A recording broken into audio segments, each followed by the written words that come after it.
views and opinions expressed in this program are those of the participants and do not necessarily reflect the views of BronxNet or the program underwriters.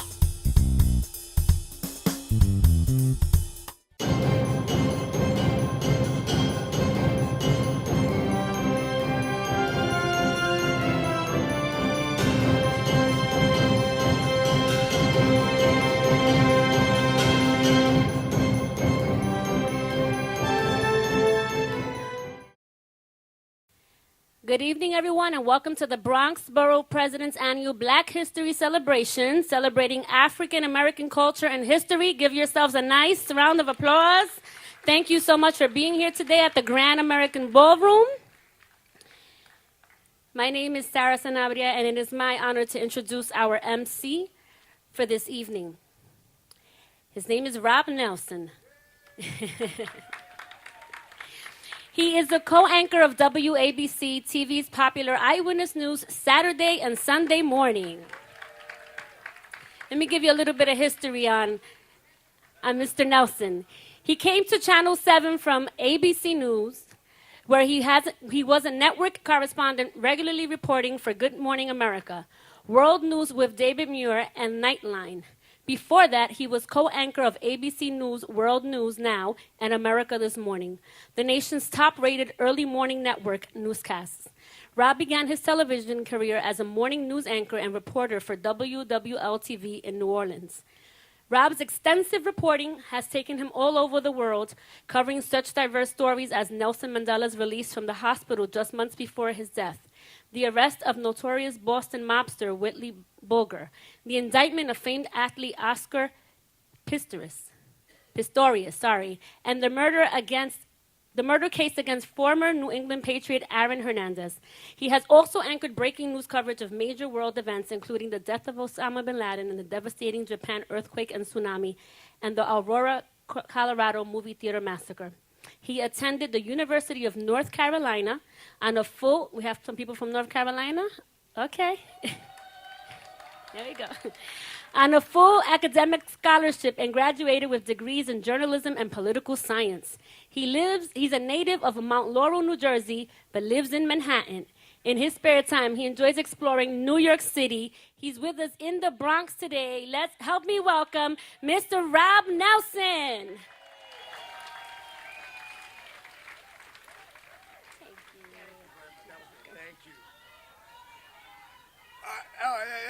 Look at the fan club in the back. Lord, yes, indeed.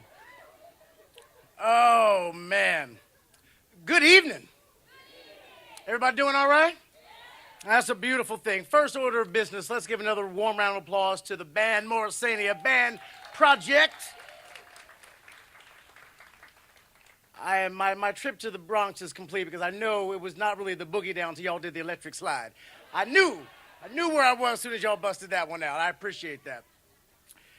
It really is an honor and a pleasure to be with you tonight. I got to be honest. In my line of work, you get invited to all kinds of things, galas and fundraisers and charity events and school career days and journalism panel discussions and commencement speeches, all kinds of good stuff. And most of the time, you're happy to be there. It's a good night. The work of Channel 7 goes beyond the walls of the station. Other times, some events, you're really like, I'm not really feeling this. I don't really want to go. I'm a little tired. The work was long, and it seems like a good night to sit on the couch in your sweatpants, and I'll put on a suit and tie and just have a little Netflix and chill kind of night. But when this invitation came to the inbox, this was an easy yes. This was an absolute, for me, no-brainer. And that's because I know what you know, that Black history, while impossible to contain in a short, cold little month, is always good to celebrate. It is always important to celebrate and necessary to celebrate. Black history will never be fake news, ever.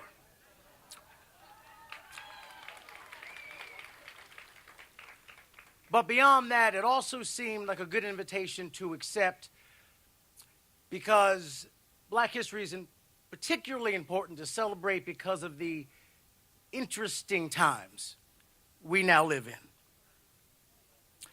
For a second, just take a look at the landscape of our country.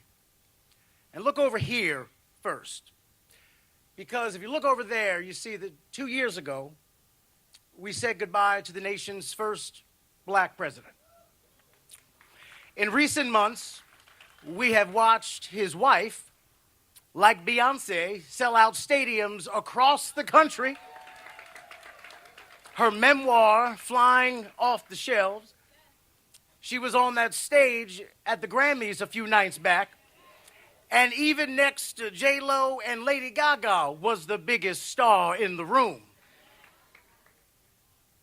You look at those midterm elections in November, which led to January, and officially the most diverse House of Representatives this country has ever seen.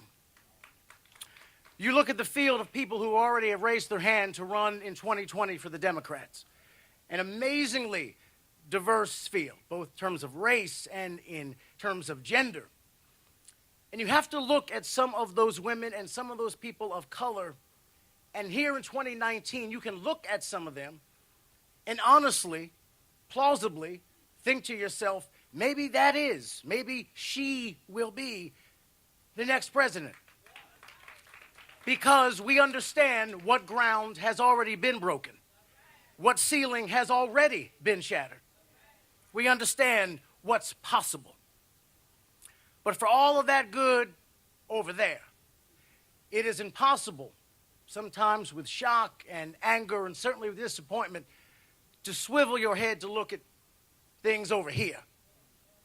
It is impossible to ignore the headlines coming out of Virginia. In 2019, we are still, as a nation, having a conversation about blackface and Klansmen costumes. The governor's nickname in one of those yearbooks was literally a racial slur. And when they asked him, how did you get that nickname? His reply was, I don't know why they gave me that name. Then you look at the lieutenant governor and the heinous accusations against him. Horrible things he is accused of doing. His career may be over. Because people are now saying, well, we can't have a lieutenant governor charged with things like that. We can't have a governor of Virginia charged with things like that. But we can have a Supreme Court justice charged with things like that.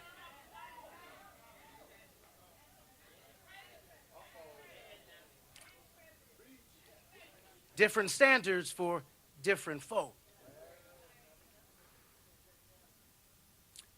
You look further south and there's talk of a wall.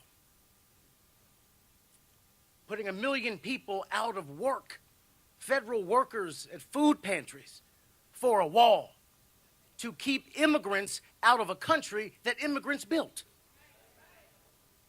Families being separated.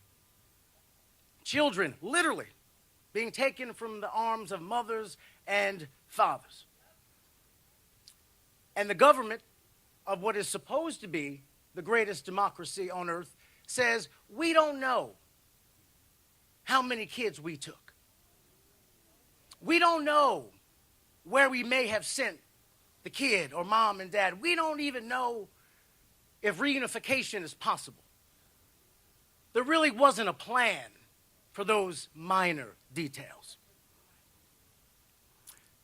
And closer here at home in my job, I also spent a lot of time at crime scenes near that yellow tape, in courtrooms covering trials, in front of police precincts where they are putting someone's arms behind their back, cuffing them, stuffing them in that police car. And so many of those days, the person who's the subject of that story, the person in cuffs, the person on trial, the shocked neighbor or the grieving mother, looks like me. Looks like many of y'all. Those days get hard. They wear and tear at your soul, at your confidence, at your hope, at your faith, at your confidence that things really are getting better. But see, I say all of that. Because the thing I believe is this, is that as people of color, we are on an extraordinary roller coaster. And that roller coaster is called living in America. So yeah, I'm at those crime scenes and those trials, including some here in the Bronx.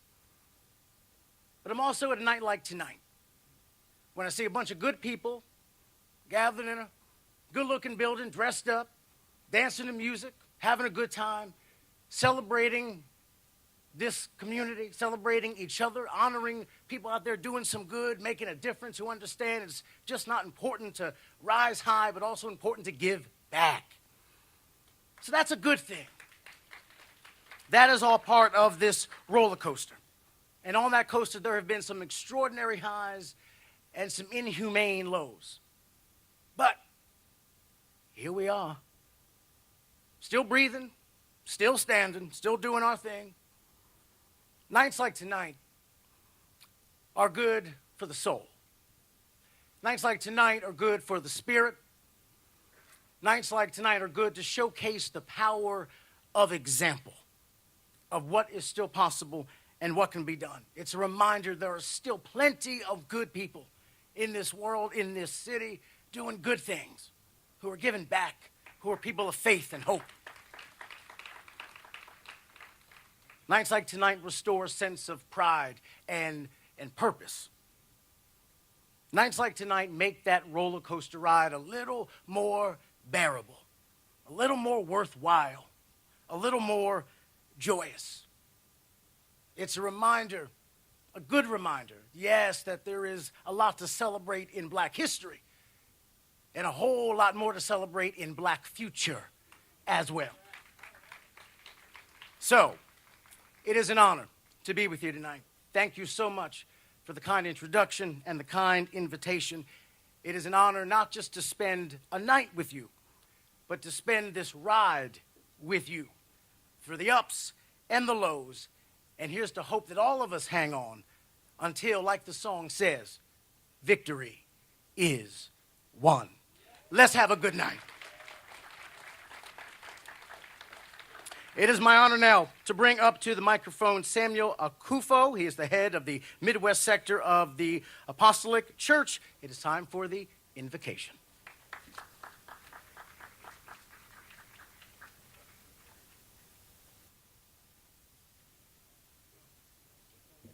May we all please be on our feet.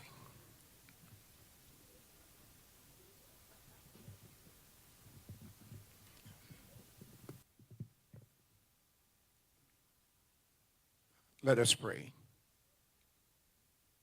Our Heavenly Father, we thank you for this great opportunity for us to have fellowship and also to celebrate Black History Month in commemoration of what our fathers sacrificed for us many years ago and continue to sacrifice. It is our prayer, Heavenly Father, that you grace this occasion with your presence and guide us throughout the entire program. It is my prayer, as your word declares, that except you build the house, they that build it labor in vain. And except you watch over the city, they that watch over it watch in vain. We pray, Heavenly Father, that you will cause us as individuals and collectively as a people to rise above our limitations in the challenges that we face and usher us, Heavenly Father, into the realm of possibilities where we can stand and declare that collectively we can do all things through Christ who strengtheneth us. Even at this time, it is my prayer, Heavenly Father, in the words of the great African poet Chinua Achebe, things fall apart because the center cannot hold. It is our prayer, Heavenly Father, that you will be the center of this gathering, so that at the end of it all, we shall be careful to give you all the praise. It is my prayer that those who are yet to arrive, you will grant them traveling mercies and bring them safely to this place, so that with one accord, we will be able to celebrate what you have done for us And it is my prayer, Heavenly Father, that all things will work together for good according to your plan and purpose for our lives. In Jesus' name we pray. Amen.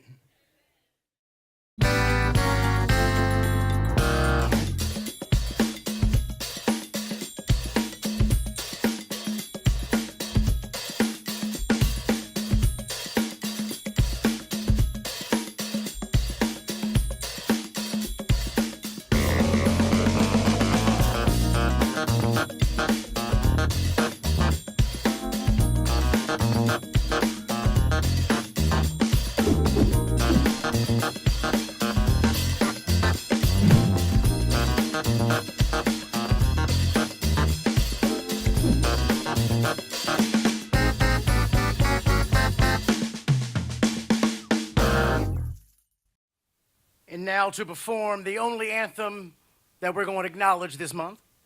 Willana Mack. She is the director of the gospel program at Nyack College. Come on up.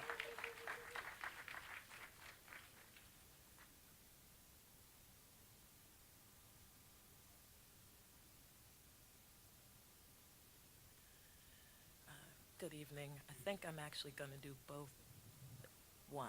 So, yes. While these guys set up. Oh, say, can you see by the dawn's early light what so proudly we hailed at the twilight's last gleaming, whose broad stripes and bright stars through the perilous fight o'er the ramparts we watched were so gallantly streaming, and the rocket's red glare, the bombs bursting in air, gave proof through the night that our flag was still there. Oh, say does that star-spangled banner yet wave o'er the land of the free and the home of the brave?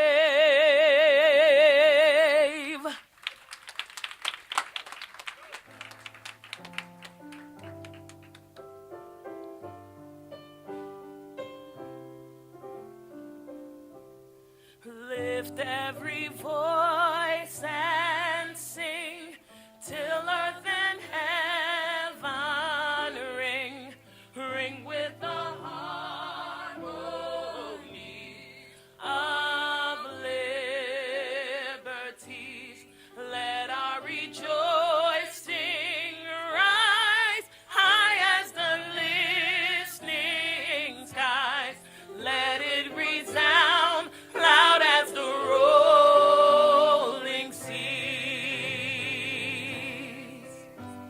Sing a song full of the hope that the dark past has taught us. Sing a song full of the hope that the present has brought us. Facing the rising sun of our new day begun, let us march on till victory is won.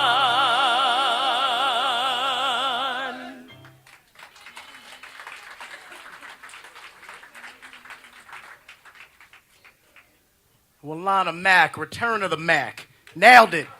Nailed it.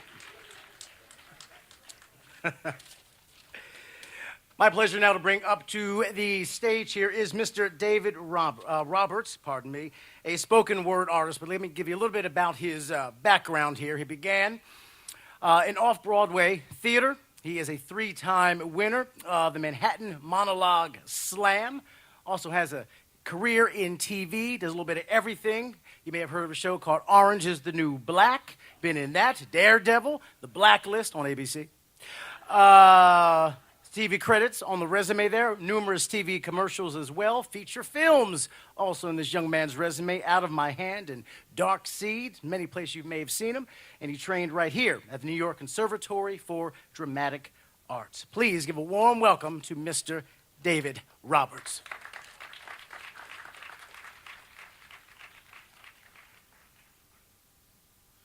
If you're black and you know it, clap your hands. If you're black and you know it, clap your hands.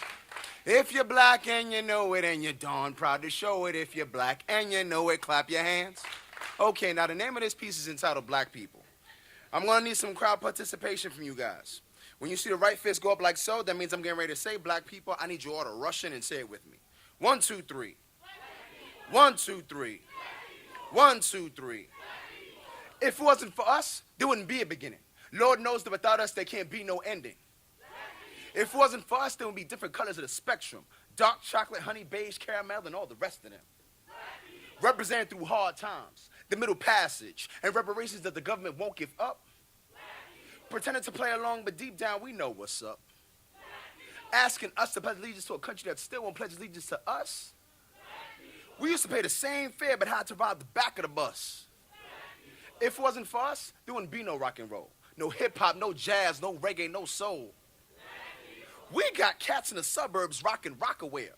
Girls with straight strands putting braids in their hair. We turned Marshall Mathers into Eminem. Kept this culture going when you thought it was just a trend. Here, let me show you. We changed McDonald's to Mickey D's, from cars to hoop D's, from Reeboks to 5411s, from cash to cream. From Shaka King to Moshu, from Fubu to Fat Farm, from Dirty Denim to Sean John. And ever since when did Rafael give a darn about the clothes that black folks was wearing? Ooh, go figure.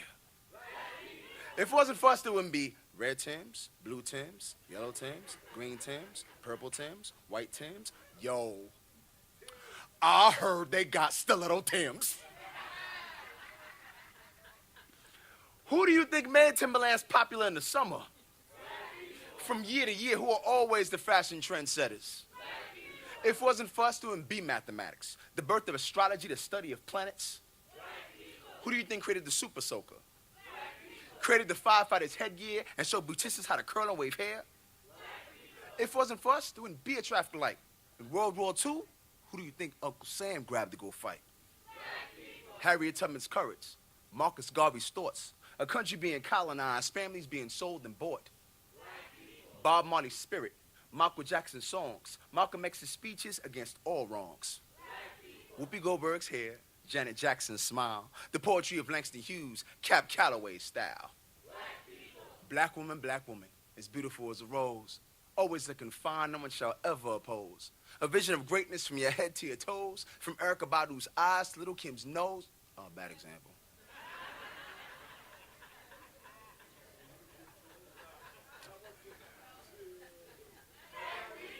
Black man, holding down a fort, doing what you gotta, not taking no shorts.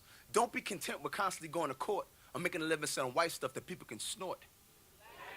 We must rise and continue to be the kings and queens that we are. We've come a long way, but to what we still have so far. We must remain strong from the cradle to the grave, because from the plantations to the projects, they try to keep us enslaved. Read up on your history. Don't believe all that you hear, because without knowledge, all that's left is fear. Live in peace, y'all. Live in peace. Live in peace.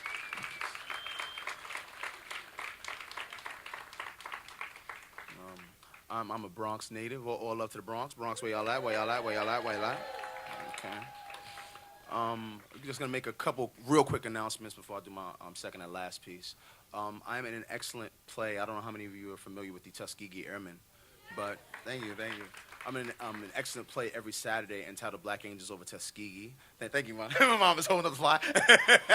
I'm holding up the flyer. It's entitled Black Angels Over Tuskegee. We'll be celebrating our 10th year Off-Broadway on February 28th at, that's Thursday, 8 p.m. But every Saturday we're up at 8 p.m., so please make sure that you come on down and see us. I do have flyers available. And if you like what you hear, I have a wonderful DVD entitled Moment of Clarity of me doing what I do.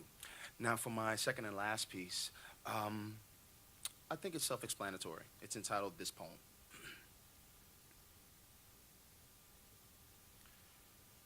Please, don't like this poem, because the powers that be might use it against me. Please, don't like this poem, because the powers that be might use one of you against me. Please, don't like this poem, because this poem will upset you. This poem will have you saying, damn America, why do you hate me so much? What did I do to you? This poem will uplift you. This poem will have you quitting your job and starting your own business. This poem is Damon Dash. This poem is Black Group Economics. This poem isn't anti-white. It's pro-black. And this poem knows the difference. This poem is tired of black rhetoric. This poem wants us to have a plan and a destination. This poem is tired of talking. This poem is tired of marching. This poem says your ancestors already did that. Why do you keep repeating it? This poem loves black women. This poem lifts black men. This poem nurtures black children. This poem fixes black homes. This poem doesn't need your help. This poem is a liar. This poem has trust issues. This poem has been conditioned to do exactly what it's doing. This poem isn't just waiting for Jesus. It's emulating him. And this poem knows the difference. This poem is a video vixen with the PhD. This poem is a 12-year-old with the master's degree. This poem has no PhD or master's degree, just like Malcolm X. And just like Malcolm X is very well respected, this poem is gentrification. Packing up its bags and moving back where it came from. This poem is Muhammad Ali on steroids. This poem is Muhammad Ali on a microphone. This poem is Muhammad Ali on steroids, on a microphone, unplugged. This poem is Amen. This poem is Hotep. This poem is Allahu Akbar. This poem is Namaste. This poem protects me as I go out and as I come in. This poem doesn't want to be judged. But this poem is an adult, and sometimes it's supposed to be judged. This poem should know better. This poem believes in karma. This poem not only believes in the power of prayer, but the work that goes with it. This poem is James Evans on Good Times. Struggling, but not leaving his kids.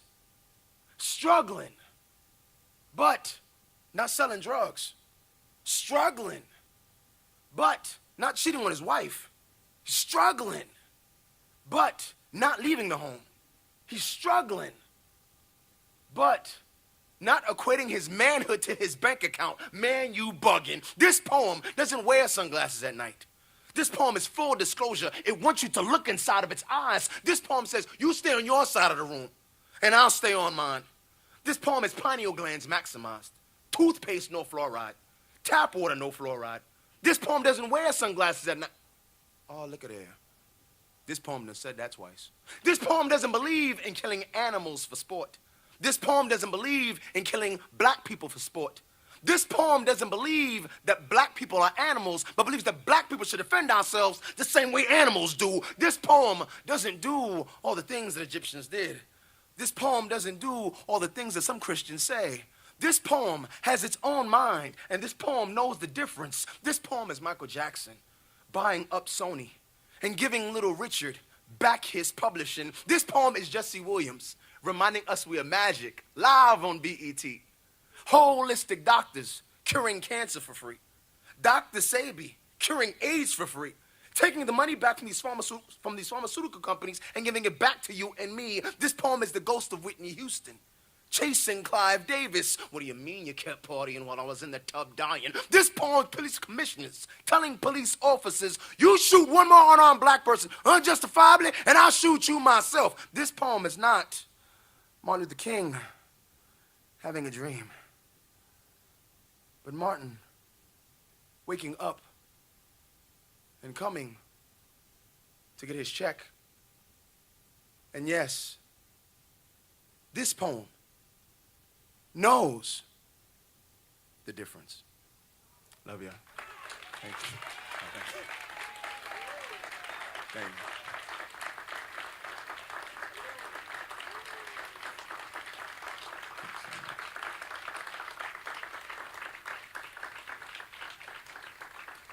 appreciate you all. I didn't know if I had enough time. We're short on time. Yeah, okay. So just really quick, once again, my name is David Roberts, a.k.a. D Black, Bronx native. For those of you who are on social media, you can definitely follow me on Instagram. I go by the name D Black BX because I'm a Bronx baby, D Black BX. And please do see me if you're interested in purchasing a DVD or coming down to our wonderful play, Black Angels Over Tuskegee. Been a wonderful audience. Get home safe. Thank you. Thank you.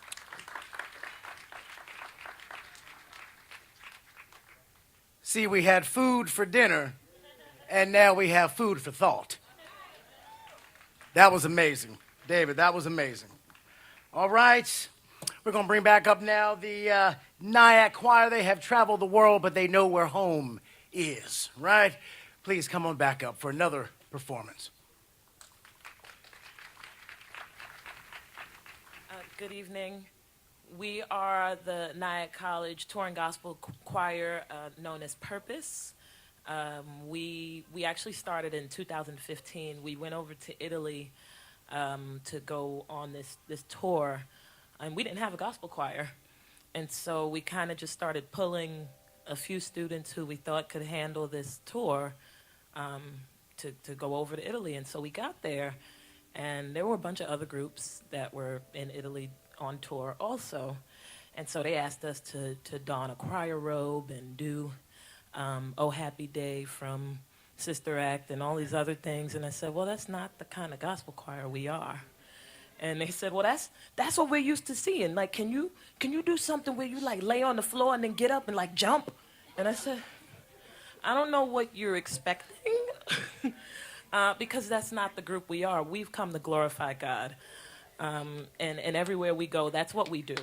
And God has continued to bless us and to grow this little group to who you see behind you now. And we are excited about the future and what God has in store.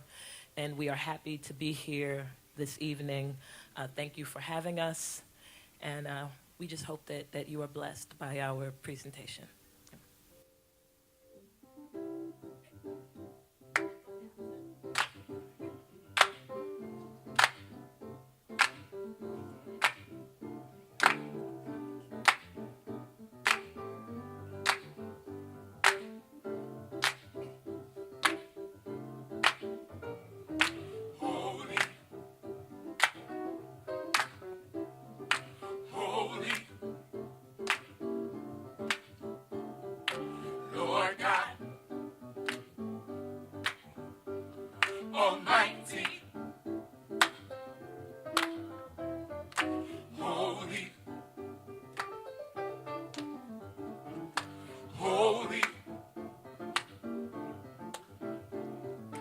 Lord God,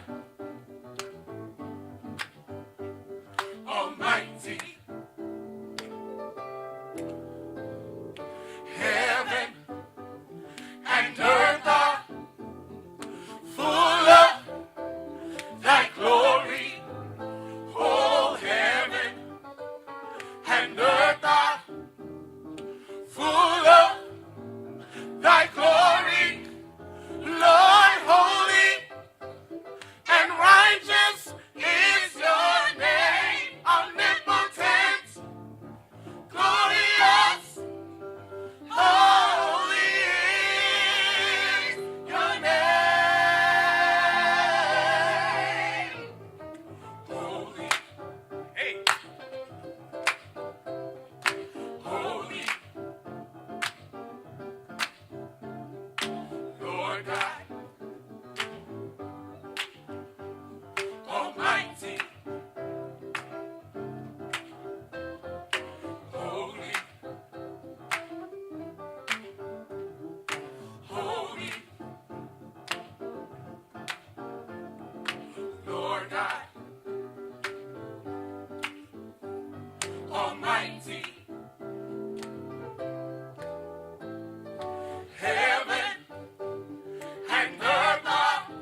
It's so amazing.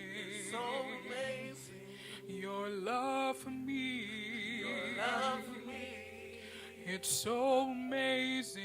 It's so amazing. Your sacrifice for me, for every blessing, For every blessing given to me, given to me. For every valley, For every valley you used to strengthen me. I don't deserve your love, your tender mercies. Not for your grace, where would I be? Oh, it's so amazing. It's so amazing. Your love for me. Your love for me. It's so amazing. It's so amazing. Your sacrifice. Your sacrifice for me. For every blessing. For every blessing. Give unto me. Give unto me. For every valley. For every valley. You used to strengthen me.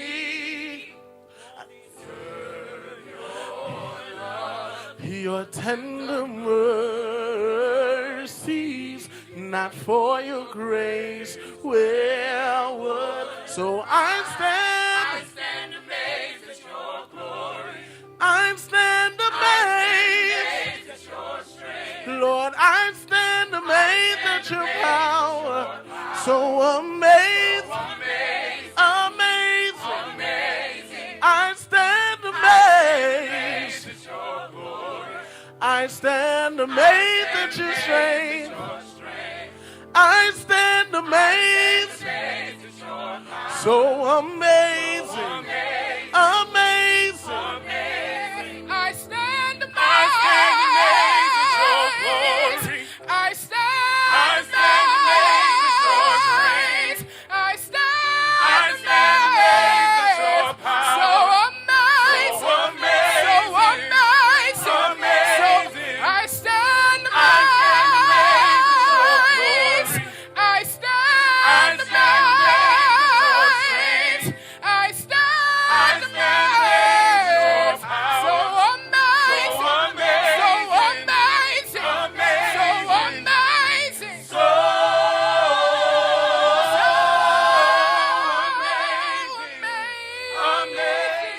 You are amazing.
Amazing.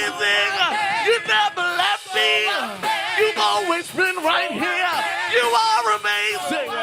So amazing. amazing, amazing, so amazing. Yeah, so you are so amazing. I thank you for being great. So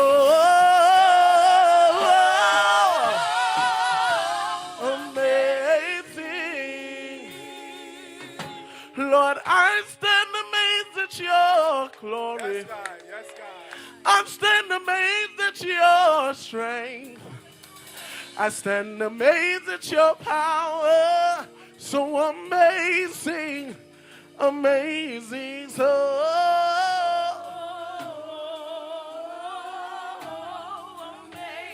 amazing. He's been so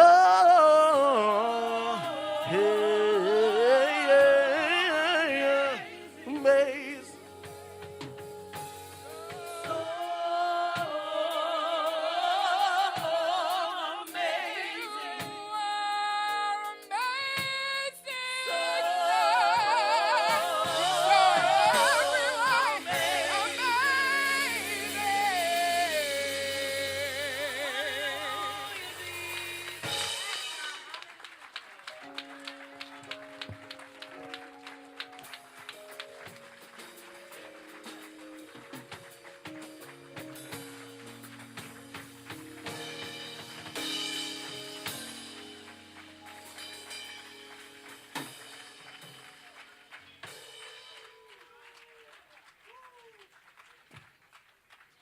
And let the church say, yes. Oh, we didn't have church at church. That was church. There's a difference. Y'all know what I'm talking about. Woo, man.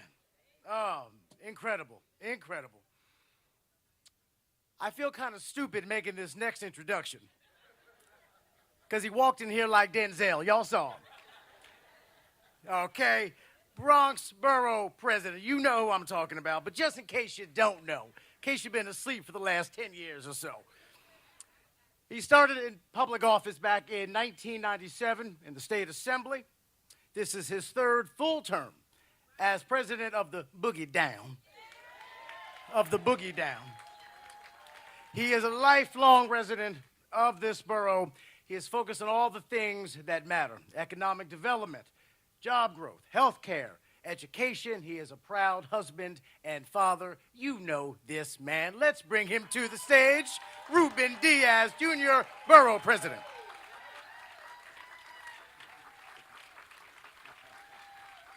Yeah! It's the Bronx in the house. Let me push this out a little bit. Somebody help me here. I don't need to step here. First of all, let's give it up for Nyack College. They're amazing. Come on, you can do better than that. I know we all ate, but y'all about to give me some energy here. Let me just say to Rob Nelson, I can't figure you out, man. I don't know whether you're a news anchor, a reverend. You look like you should be running for office. I'll run your campaign if you want me to. Let's give it up. Thank you for not only doing what you do on a daily basis, but for showing a great example of a strong black man to all of the young people of color here in the city of New York and beyond. Let's give it up for Rob Nelson. Of course, to David Roberts and to Mom. Mom looked like your sister, man.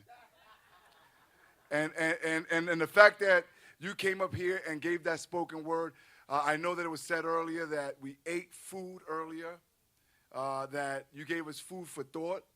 But what you did and what Nyack did here today, this, ladies and gentlemen, is food for the soul.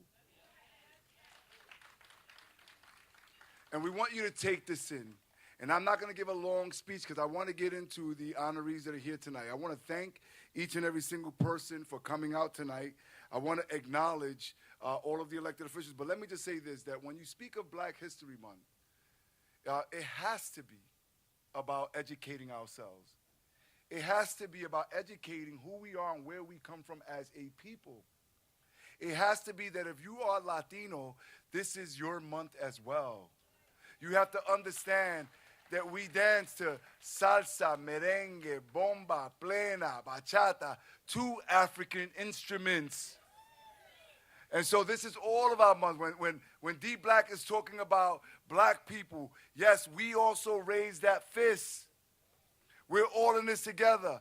What I want you to know is that here in the Boogie Down Bronx, the Boogie Down Bronx where we are known to have created hip-hop is, I came for those who claim to use my name in vain because their name sounds plain. I remain the same. My flow and style won't change. Yo, the name of the game is for every solo to explain.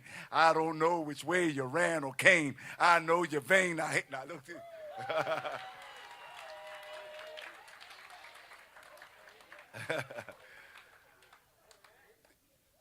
You have to understand that black people were in this borough before this borough was this borough. When you look at history, the Morris family, they came from Barbados with slaves. The first reported blacks were here in 1670. 1670, before the Bronx was the Bronx.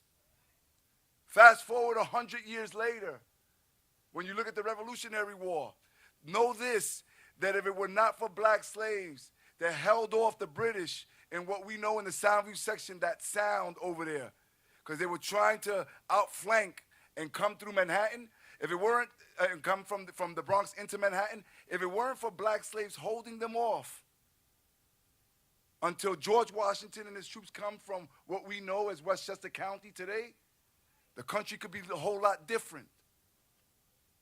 Let's fast forward almost 100 years later after that. Harriet Tubman, the Underground Railroad, after you had so many people here in the Bronx and in New York City as slaves, this became a hotbed for those that were abolitionists. And when you look at the Underground Railroad, here in the Boogie Down Bronx, we had stops on that Underground Railroad. In West Farms, and what we know as Mott Haven. Fast forward now, let's go a little further than that. Now we are the borough with the first black female district attorney in the history of the state of New York at Darcel Clark. So this is what we celebrate. Yes, we have a lot to talk about when it comes to Washington, D.C., and that man, that dude, I don't know what he is. You know him. You know him. Yes, we can speak about all of that, but let's not get lost. Let's not get lost in our frustration. Let's not get lost in our disappointment. Let's not get lost in all of the rhetoric and the invective and the vitriol. Let's celebrate also who we are. Let's celebrate and teach our young, some of them who are here today, about great scientists like Benjamin Banneker and Lewis Latimer and Elijah McCoy. Think about that. Individuals that perhaps we don't learn about in school. You know, Elijah McCoy, that's a word in our lexicon. The real McCoy. When we say the real McCoy, where do you think it comes from? Elijah McCoy had this little apparatus. I'll tell you how. When the railroad was the railroad system in the city, in the country, there was a little lubricant so that they can drip oil into the engine. And Elijah McCoy created his version of it. And what happened is, this was so efficient that others who were not black, no offense to anybody in this room, who were not black tried to duplicate his little apparatus of the lubricant. But theirs wasn't as efficient, it wasn't as durable, it clogged up, and it was disgusting, and it was a mess, and the trains would fail and shut down. So everybody who was from the trains and the rail companies, they wanted this little lubricant, and they went about and say, no, we don't want yours, we want the real McCoy.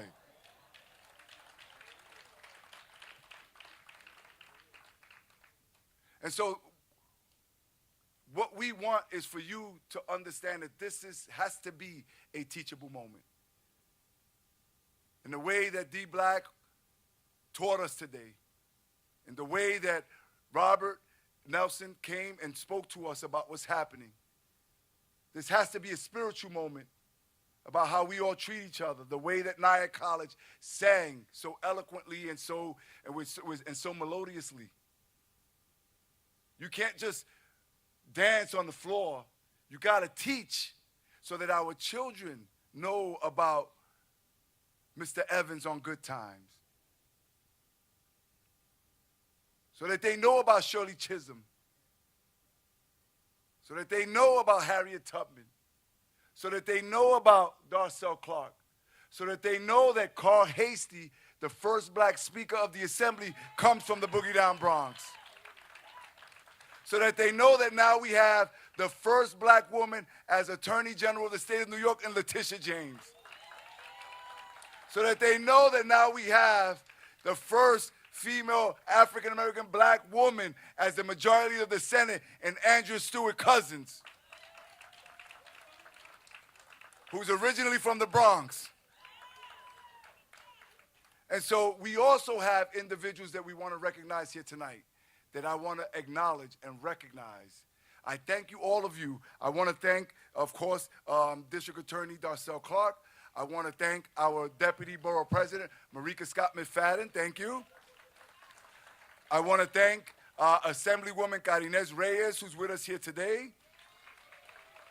We were joined by Councilmember Andy King, as well as Neva Shillingford King, who is the State Committee Woman of the 83rd Assembly District. I don't know if Neva's still here. We are joined by Sophia Sayers, who's representing Governor Cuomo. Representing the mayor's office is Famu Kanel. Where's Famu? Thank you, Famu. And of course, who else do we have? We have Jeffrey Tolentino representing Congressman Adriano Espaillat. Thank you. So with that said, ladies and gentlemen, I am going to start with our first, I'm going to bring up Candace. So why don't we do this? And Rob, you want to come in and join me? This we do differently. For those of you who have been with me the last couple of occasions, we don't do all of these speeches with the honorees. What we do is that we interview them so that you can get to know who they are, what they do, and really appreciate why we are taking this moment and pausing to acknowledge them. So, ladies and gentlemen, our first honoree today is none other than Candace Tolliver. Come on down, Candace. Rob, you're going to help me as well. Have a seat. I'll be right there with you in a minute. And Candace is the political director of 32BJ. Anybody here union? This is a union town. Anybody here union? Anybody here from 32BJ? You guys sound like you ate already. Y'all better give me some energy. Anybody here from 32BJ? So, Candace, good evening. Good evening. You can speak into the mic. Got it. Once again, ladies and gentlemen, let's give it up for Miss Candace Tolliver. So how are you feeling this evening? Good. I thought you were going to ask me to sing, but now, never mind. You can sing too. I know you can sing. I'm gonna pass now. I don't think I can top that. So 32BJ and the political director, what is that? Tell everybody what is it that you do. Tell them a little bit about 32BJ and how you got involved in the union. Sure. So 32BJ is a union that represents building service workers. So we represent cleaners, porters, your doorman, a woman. All of you from Co-op City here, you know the porters there. We always fight for the 32BJ folks over there. Yes. We also represent airport workers. We have done a lot of work to organize and work with fast food workers as well as taxi workers. So we're a low-wage worker union fighting for the rights of our members and other low-wage workers around the city. I've been with 32BJ for about 4 years. What else do we want to know about this? We fight for racial justice, economic justice, immigrant justice, as well as climate justice. So what do you do as a political director? So as a political director, I get to work with a lot of elected officials, Ruben, often, and pushing them to pass legislation that really impacts our communities and makes our communities better. We work on electoral campaigns where we actually want to elect progressive candidates that actually care about what we care about communities of color, care about working people's rights. And so we push to get them elected, and then once they're elected, we try to hold them accountable to make good on those promises they made during the campaign. And what would you say so far is your biggest accomplishment in the job, and what is the biggest problem looking ahead to 2019? So I'm really proud of the work that we did to raise the New York State minimum wage. 32BJ was on thank you. 32BJ was on the forefront of making sure we can get a $15 minimum wage for all New Yorkers.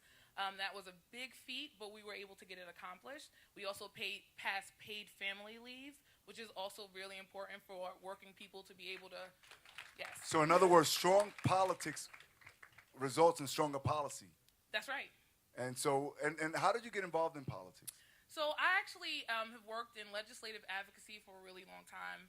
Before 32BJ, I was at the New York Civil Liberties Union working on racial justice and police reform. Before that, I started out at Planned Parenthood working on reproductive justice. And so this has always been something that I've done. I come from a family, my brother's over there, hey, PJ, that's always cared about justice. My father was a pastor, and he always cared about doing what was right for the community, and so it's in my blood.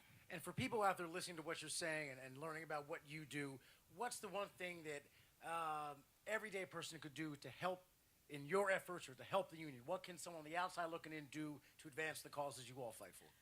The number one thing I think we can do is to talk to people about economic justice. I think people often feel like, oh, they get paid that because that work doesn't matter. All work matters. All people should have a salary that allows them to take care of themselves and their families. Nobody should work a 40-hour work week and have to be on public assistance or, be in a shelter. All of this work matters, and if we're doing work that we're going to work every day with dignity and pride, we should make a salary that allows us to take care of our family.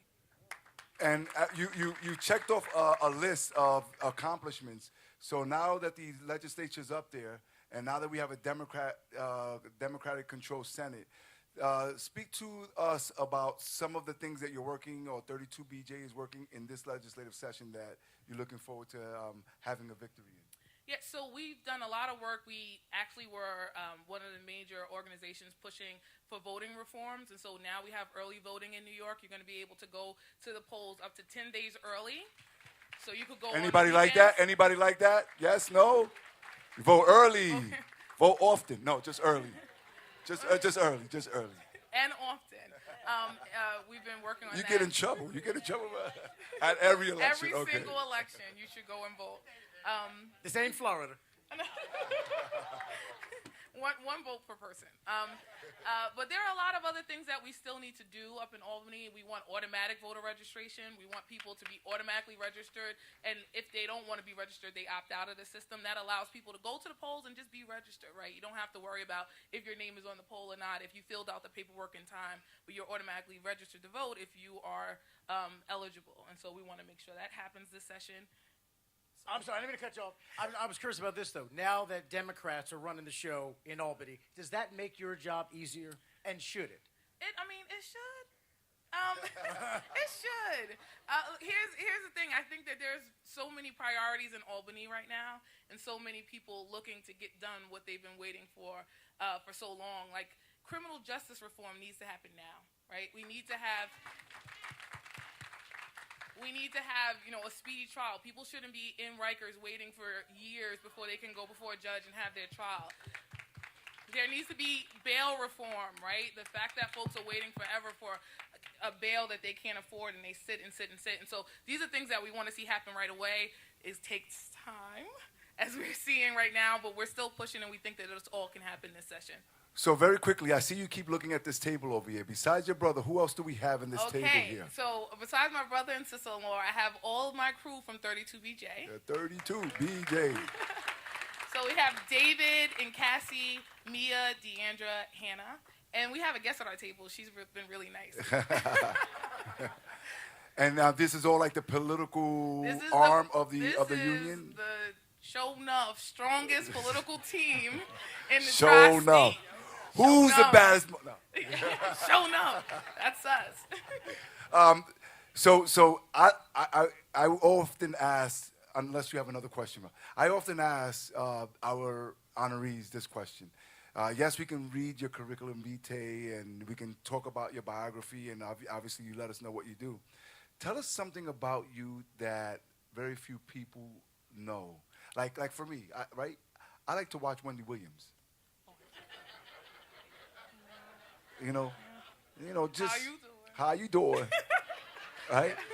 All right. So tell us something about you that. Is Wendy all right? Is she all right? We don't know yet. Okay, we Lord, don't I know. hope she's all right. I don't know. Okay. But the She show's may not be struggling. all right. The show's struggling without her. Yeah, it is. It is. But that's something about me that very few people know. I mean, I like to watch Wendy Williams. I like to watch romantic comedies with Hilda. You know. So tell us something about you. I know you sing. I love karaoke, and well, a lot of people know that already. I did listen to Jeezy All the Way Here. Okay. Let's just get you in a good mood, get you pumped up. What else do you need? I'm the youngest of 4. Sometimes I act like it. Those are some things about me. And what is your? Are you? Remind me, are you originally from the Bronx? I'm not. You're not from the Bronx. Okay, so we'll take back the award. Sorry.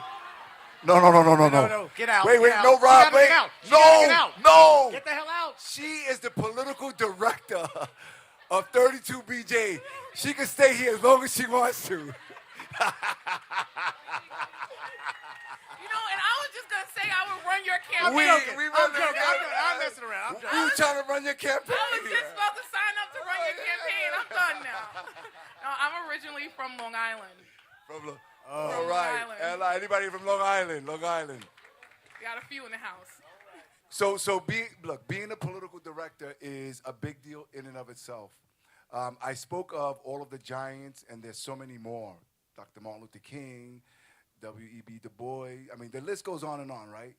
But I want folks to realize is that history is made every day, and there are movers and shakers that are still doing it. And perhaps right now, you don't get the accolades and the recognition that you deserve. But I know that in the future, when you're looking at how change was made in the city of New York and the state of New York, whether it was directly for the membership of 32BJ or indirectly in all of the fights that you take on with your team for other New Yorkers, whether it's minimum wage increase, whether it's criminal justice reform, affordable housing, what have you, I believe, and I want the folks here in the Bronx and everyone, and those who will then see this in BronxNet, to know that you are a giant, that you are a trendsetter, that you are worthy of all of the accolades and recognition, that you are somebody that little girls and little boys in Black and Latino communities need to look up to, need to understand, need to mimic, need to emulate. And for that, I wanted to honor you here today during our Black History Month celebration because you deserve it. So with that here, ladies and gentlemen, let's give it up for Candace Tolliver.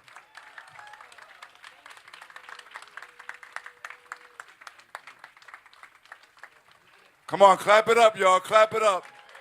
We need that energy.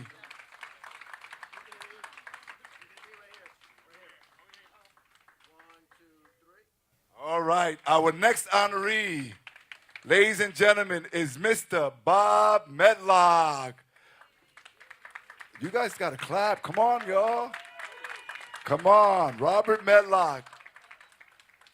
I've known Robert Medlock now for over 10 years, and he is the Director of Operations for the Consortium for Workers' Education. In the city of New York, it is known as the CWE.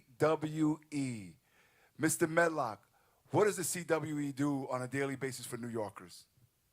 First of all, good evening. Thank Bob. You. It's always a pleasure to see you. Mr. Borough President. First of all, I always say I serve at the behest of the Borough President. That too?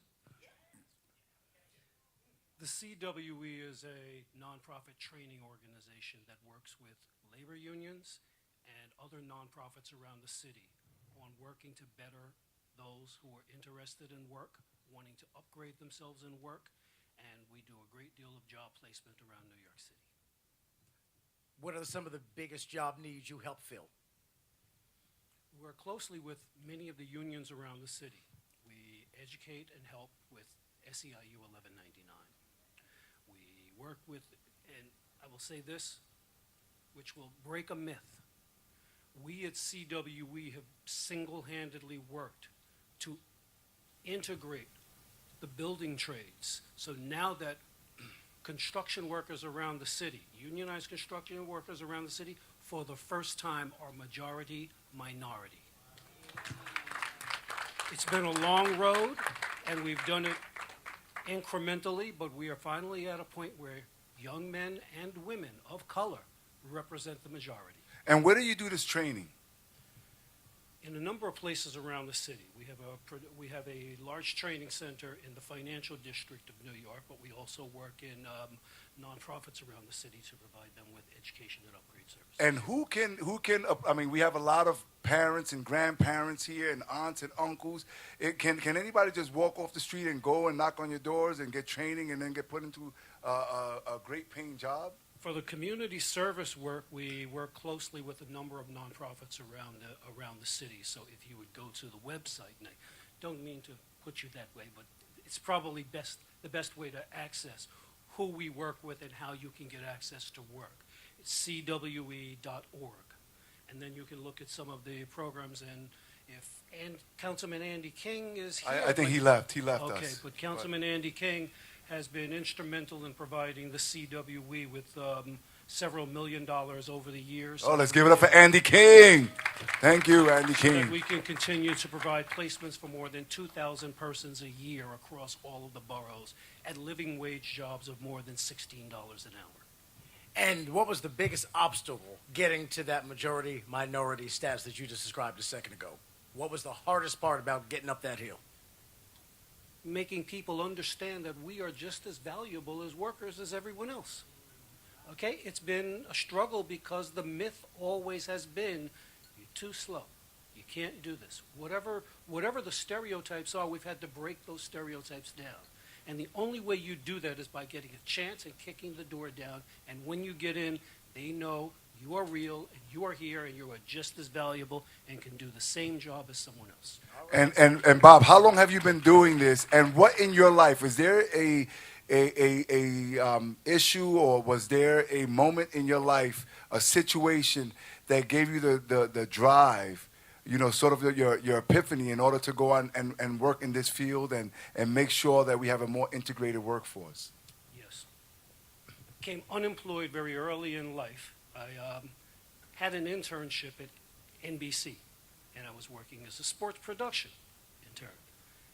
And coming in as one of the last hired, you're always the first fired. When that comes along, you've got to recalibrate where your thoughts are. My mother always told me that be innovative or be gone.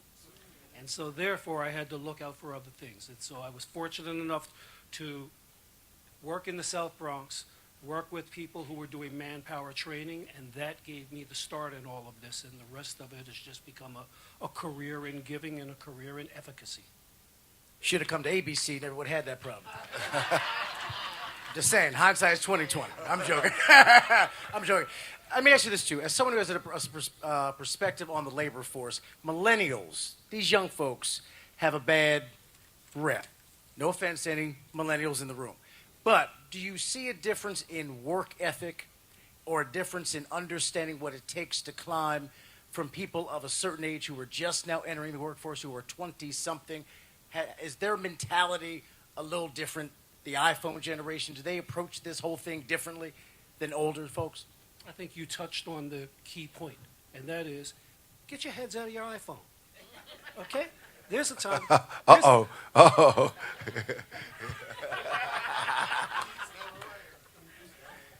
There's more to life than what you see on a screen. There's more of integration, interaction, and instruction than what you get off of your telephone. Technology is a good thing, but technology can also be used not to benefit you. And so you have to know the difference. Teaching people libraries are just as important as your iPhone. Okay? Museums are just as important as an Instagram. Okay? These are the things that we need. travel is more important than anything. Okay? And for all of you, get to the African American Museum in Washington and learn about your history. Okay? It took years to get it built, and Lord knows it is an eye-opening experience for everyone. So I say go, it will change your life. So Bob, you're serious, professional. Every day I see you, every time I see you, you know, you have this pensive look in your face. Tell us something fun about you. Come on. Do you watch Wendy Williams? No. How you doing? No. Well, tell us something. Yeah, there you go. There's a smile. Tell us something that we don't know, that most people don't know about Bob Medlock. Parenting makes me pensive. But parenting also gives me the greatest joy in the world. And the joy that I get comes from not always just being able to work, but running into someone that you've been able to help on the subway who remembers you and says something to you, or being in a place and seeing something that was constructed or seeing someone help someone else. The greatest gift that my grandparents taught me, besides migrating to the Bronx from Virginia and my parents having me born, so I was the firstborn of my generation in the Bronx, and I did not move, I stayed to improve. And that means, that's something that means a lot to me, okay? X marks the spot means a big thing for a lot of us who are natural boogie downers. X baby what? Yes. So I may be pensive on the outside, but don't worry, I'm laughing on the inside. So we know that there's a large community out there that perhaps won't go to college. And we also know that, and I know as a father of two college grads, that there's so many of our young people who are leaving college, yes, with an education, but with a huge, huge debt. And so what I want to tell you is that I appreciate the work that you do, reaching out to young men and women who perhaps are not going to go to college, give them a skill and a trade, you're giving them that training, and we're talking about thousands and thousands of individuals in the city of New York who are now have gone through the training, who have become professionals, who are earning even more than those with a college degree. Yes, they are. Who are putting their children, some of them now, through college, who are able to give back by contributing to the local economy in the 5 boroughs, and that's a lifetime of work that unfortunately goes unrecognized. And so for that, I wanted to recognize you, Bob, and all that you do. We appreciate you not only doing what you do with the CWE, but also you've been at the Bronx Overall Economic Development Corporation. People should know that, which is the economic arm. He sits on the board of the borough president's office. When we look at economic development in our borough, we're talking about almost $16 billion private dollars invested here in the last 10 years, 84 million square feet of economic development, cutting unemployment by more than half, and you and Marlene Cintrón and the rest of the board members, you play a huge role in that. So for that, I wanted to recognize you, ladies and gentlemen. Let's give it up to our second honoree, Mr. Bob Medlock.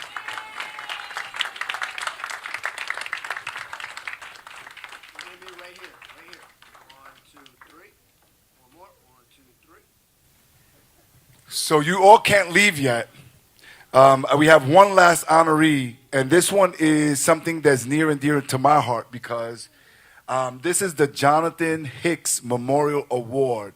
And every year, for those of you who have been coming to our Black History Month celebration, you know that what we've been doing is honoring one Black or Latino young man with this award.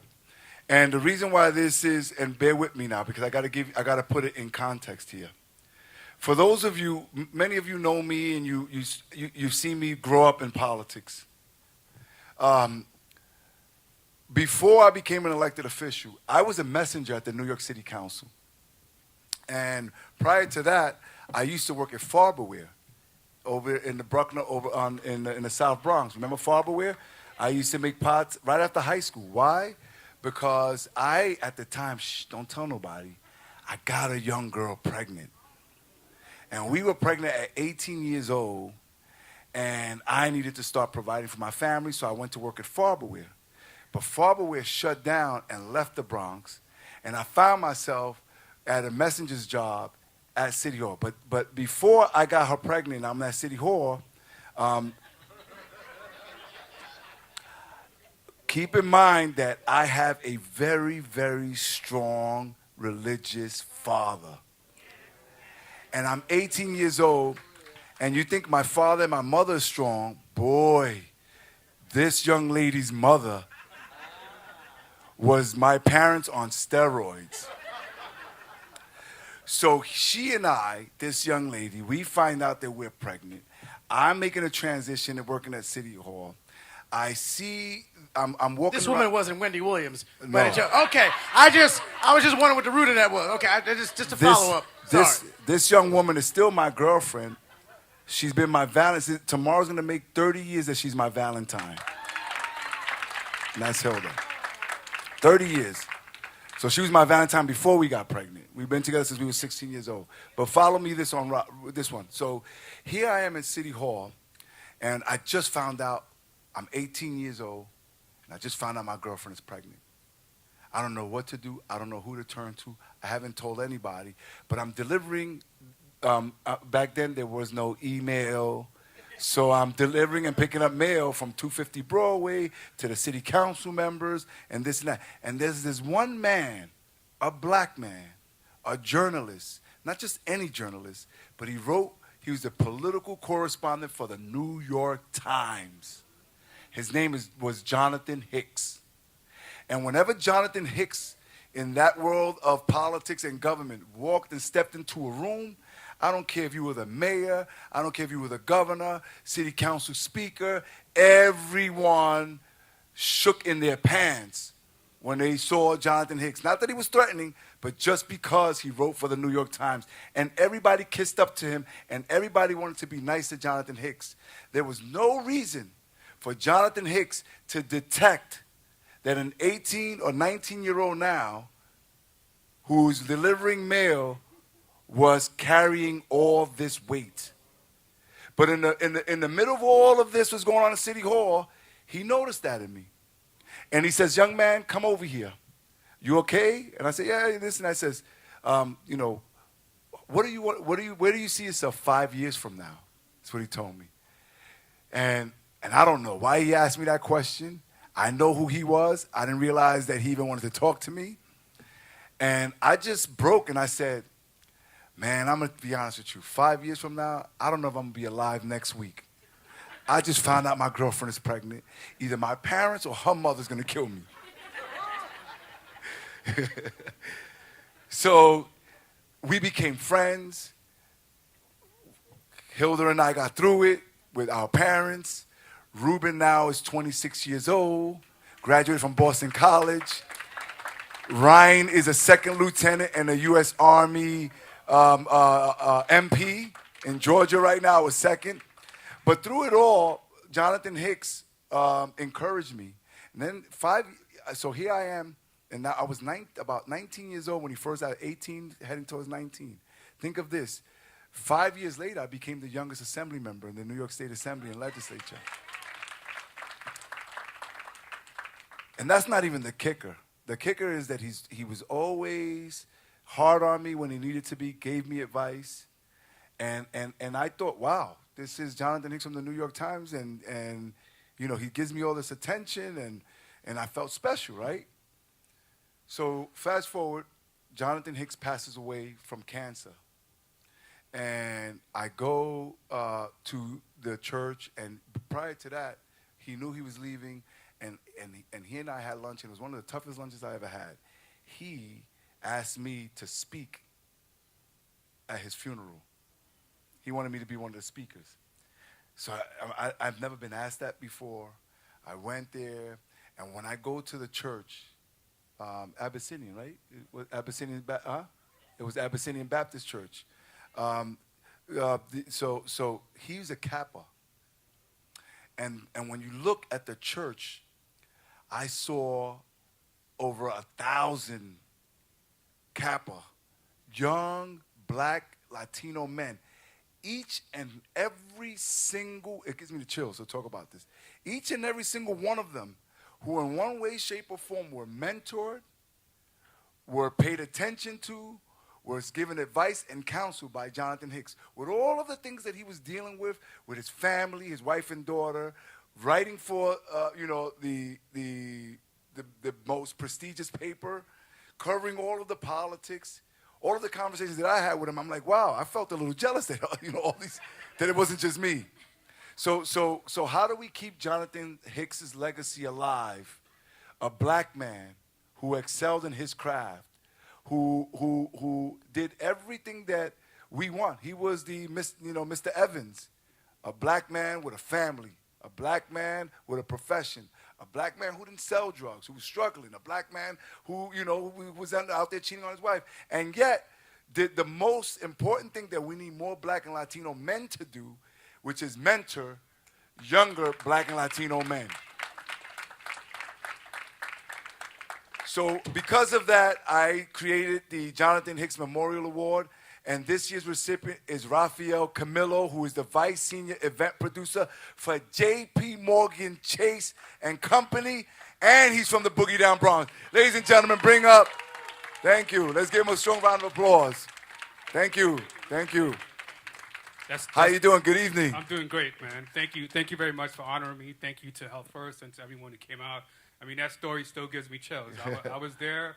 You were there that day. I was there that day, and I remember you making that speech and saying that story and how he touched your life and kind of changed you. And he spoke to us like that. He reached out when he was on the road, when he was dying of cancer, just to check in on you. And it was at those funerals where you kind of realized, wow, you really can make an impact. Yep. Just by touching, reaching out, and giving a little bit of your time. So thank you for acknowledging. Thank you. So you're from the Bronx? I am from the Bronx. We actually went to high school together. I'm a Steve-O graduate, class of 95. Yep. No, so I'm a Steve-O graduate, but a little earlier than that. But let me tell you this: I have my diploma from Steve-O, but I'm really a Lehman Lion at heart. Oh man. I transferred over in my senior year from Lehman to Steve-O, chasing after Hilda. Okay. Awesome. Made a good choice. Yes, absolutely. So you're also a Kappa, right? I am a Kappa. What schools did you go to? What college did you go to? So I graduated from SUNY Albany up in New York.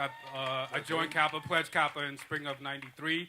These are my fraternity brothers here, and I want to say about 10 years ago, we started an alumni chapter here in the Bronx, where it's kind of where I got pulled in. Jonathan Hicks was always big on the fraternity. He will always ask us to kind of get engaged. Once you graduate college, we tend to just, move on and not come back and give back. And he was always, reaching out to us, say, come back.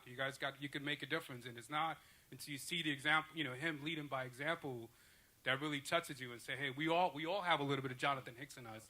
And if we give back a little bit, and we can also make a change. So, and let me ask you this too: as the son of a Kappa, but who did not pledge myself,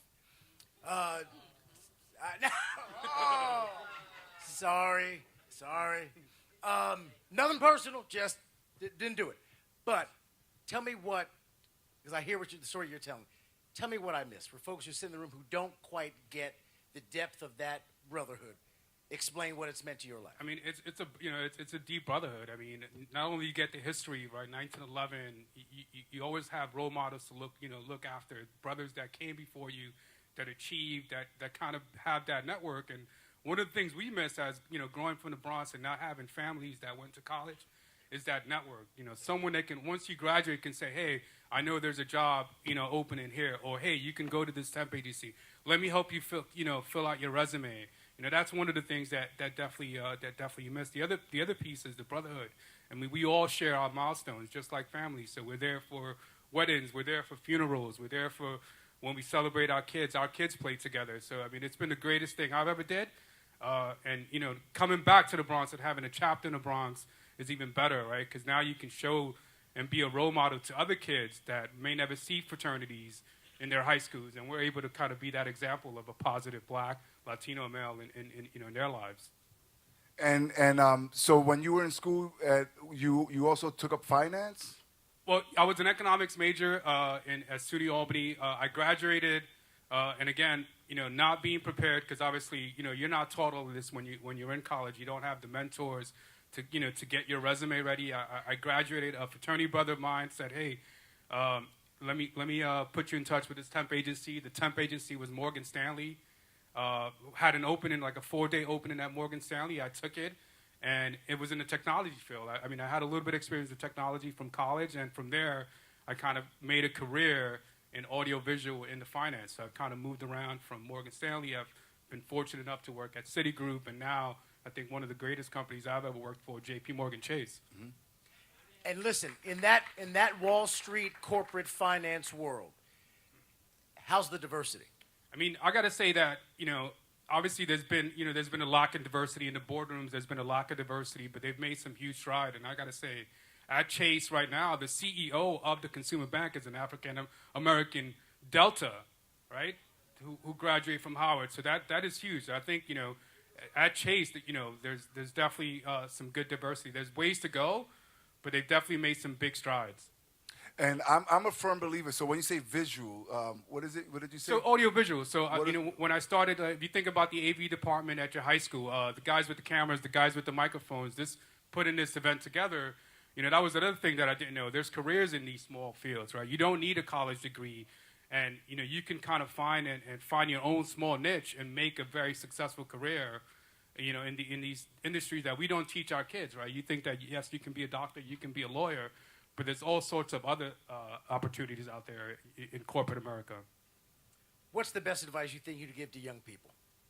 I mean, obviously, stay in school and dream, right? I think you gotta be able to have a dream. You gotta be able to think and see yourself outside of the people you see day to day. Like, don't be afraid to dream. Was there one obstacle that you found the hardest getting to where you are professionally? Was there one setback? I mean, yeah, absolutely. You struggle. I mean, walking into a corporate America, being Spanish or being African American, you obviously, get thought of to help. Like, is this guy here to serve me the coffee, or is this person here to, do some service for you? And when I got up to Albany, they thought I was an intern, and they used to make jokes like I have ties older than you. Yeah.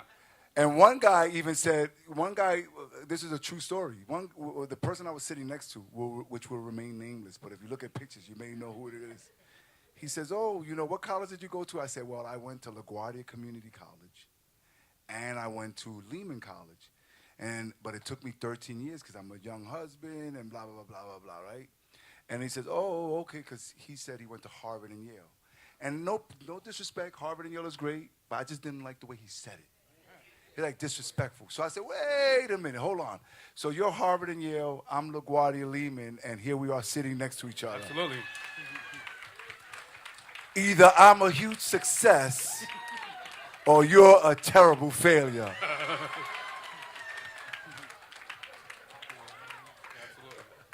Tell us some. First, I didn't get where in the Bronx exactly did you grow up? So I grew up right by the 6th train, so Westchester Avenue, Ward and Watson. That's tough. Yeah, it's a tough neighborhood. Tough. Yeah. I'm from. I was born and raised in Morehouses in the South Bronx, and about the age of 3 or 4, we went to Soundview. And we lived on St. Lawrence, but I hung out in Bronxdale. Yeah. So Watson is on the other side. Watson's on the other side. Bronxdale is now known as Sonia Sotomayor houses. Yeah. But I used to hang out in the second section. Yeah, the birth of hip hop, Bronx River. So CS77, which was right by Bronx River. Zulu Nation. Zulu Nation. We used to go at it with Bronx River. It was tough. Yeah. And Watson was tough. But don't tell Kool Herc, because then, the South Bronx over here is Cedric Avenue. Yeah. Woo! You guys have no idea. Don't you know what I'm talking about? You from Co-op City, you used to have fights with the Valley. I know about those too. The Co-op City versus the Valley. Bronxdale versus Bronx River. You had Soundview versus Castle Hill. Nobody messed with Watson. So tell us something about, you that very few people know, a hobby or something. I don't like Wendy Williams. I'm just kidding. No, I want to say, a hobby. I'm a huge hip-hop head like yourself. You don't play with me. I mean, huge, right? So, 80s hip hop, 80s hip hop. I'm picking up vinyl records on. Who are your top 5? What, hip hop? Yeah. I mean, over 40, it's got to be Jay-Z, Biggie, Nas, Raekwon, Ghostface. Spit one verse. Yeah, you got it. Spit one Let's verse. go verse for verse. Spit Let's one go verse. verse for verse. Spit. Let's go. Everybody get up, scream. How about I'm not doing it. South Bronx? You know South Bronx? Many people told me the style is terrific. We're not doing It is kind of.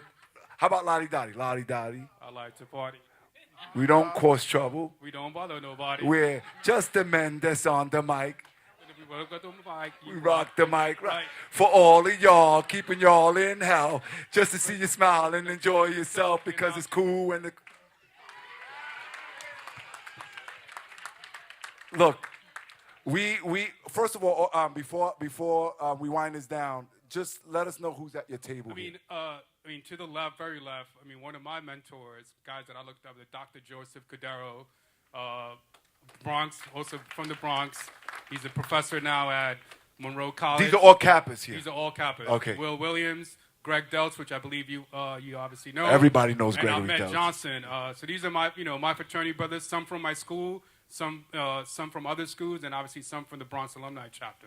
And I'm very thankful for to be given this opportunity. So you were there that day. You knew how much Jonathan Hicks meant to me. I speak to his wife Christy periodically. We call each other. And what we wanted to do when I was speaking to Gregory Deltz and the rest of the Kappa organization, we want to make sure that we keep his dream alive. And it's not just an award. It's about how you comport and conduct yourself.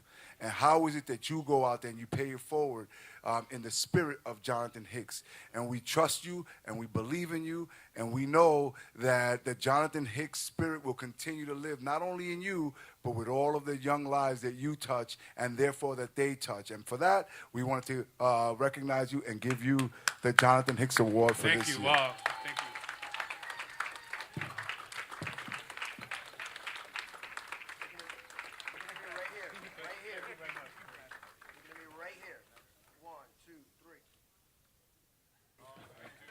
Congratulations to all of our award winners tonight.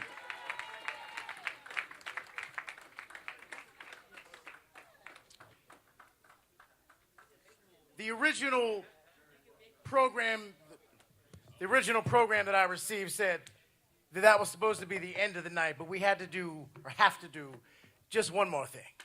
We got to, just one more thing. Do y'all mind we do one more thing? Can we bring the choir back up? Do you mind? Can we bring them back up to close this out? Can we do it? Can we have a little church just one more time? Send people home with some spirit. Have you had a good time tonight? Have you met some good people tonight? You happy to be in the boogie down tonight? All right, everybody. Happy Black History Month. Thanks for coming out. Choir, take us to home and take us back to church. Thanks for having me, everybody. God bless.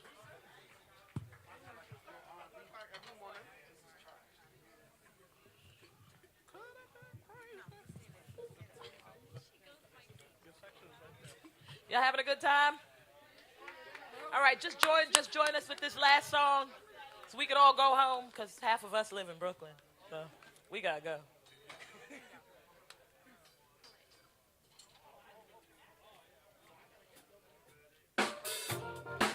Hey. Rock like this. Hey, hey, hey. Put your hands together.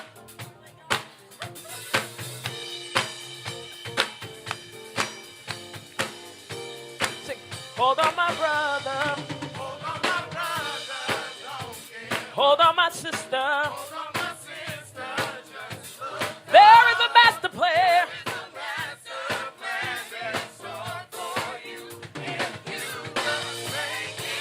God's gonna